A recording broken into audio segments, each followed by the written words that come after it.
महिला विचार मंच ने लहेरियासराय थानाध्यक्ष को किया सम्मानित। दरभंगा, हाल ही में बड़े सेक्स रैकेट के खुलासे एवं उसमें जबरन धकेली गई महिलाओं को मुक्त कराकर सुरक्षित घर पहुंचाने में अहम भूमिका निभाने वाले लहेरियासराय थानाध्यक्ष दीपक कुमार को महिला विचार मंच द्वारा सम्मानित किया गया है। गुरुवार को मंच की प्रदेश संयोजक अर्पणा झा टीम के सदस्यों के साथ लहेरियासराय थाना पहुंची। उन्होंने मिथिला की परंपरा के अनुसार मिथिला पेंटिंग से बने पाग और चादर पहनाकर थानाध्यक्ष को सम्मानित किया। इस संबंध में जानकारी देते हुए प्रदेश संयोजक अर्पणा झा ने कहा कि महिला एवं बच्चों के मामले को थानाध्यक्ष द्वारा संवेदनशीलता के साथ लिया जाता है।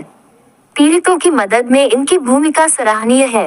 हाल ही में दलालों के चंगुल में फंस कर गलत कार्य के लिए मजबूर किए गए महिलाओं को मुक्त करवाने में इनकी भूमिका सराहनीय रही है। साथ ही नशा के विरुद्ध इनके द्वारा चलाया गया अभियान ऑपरेशन टैबलेट भी काफी सराहनीय है। अपने सम्मान के लिए महिला विचार मंच को धन्यवाद देते हुए थानाध्यक्ष दीपक कुमार ने मंच के सदस्यों से सामाजिक कुरीतियों के खिलाफ जागरूकता अभियान चलाने की अपील की।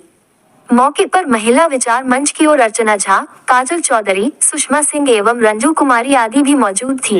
आज आपने भी सम्मानित किया है थानाध्यक्ष को, क्या है पूरा मामला कार्यक्रम आपको? आज हम लोग महिला विचार मंच की तरफ से लहेरियासराय थानाध्यक्ष दीपक कुमार जी का सम्मान करने आए हैं। इनका कार्य बहुत सराहनीय रहा है, खासकर महिलाओं एवं बच्चों के लिए जो इनका कार्य है बहुत अच्छा है।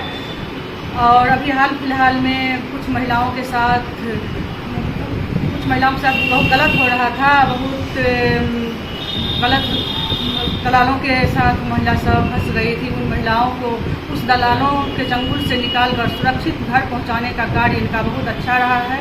और बच्चा के लिए जो इनका नशा विरुद्ध कार्य है वो भी बहुत अच्छा है। हम लोग इनके कार्य का प्रशंसा करते हैं। और हम लोग के पास भी कोई मामला आता है बच्चा या महिला को लेकर तो इनका अच्छा रिस्पांस रहता है। इसी को लेकर आज हम लोग इनका सम्मान करने आए हैं।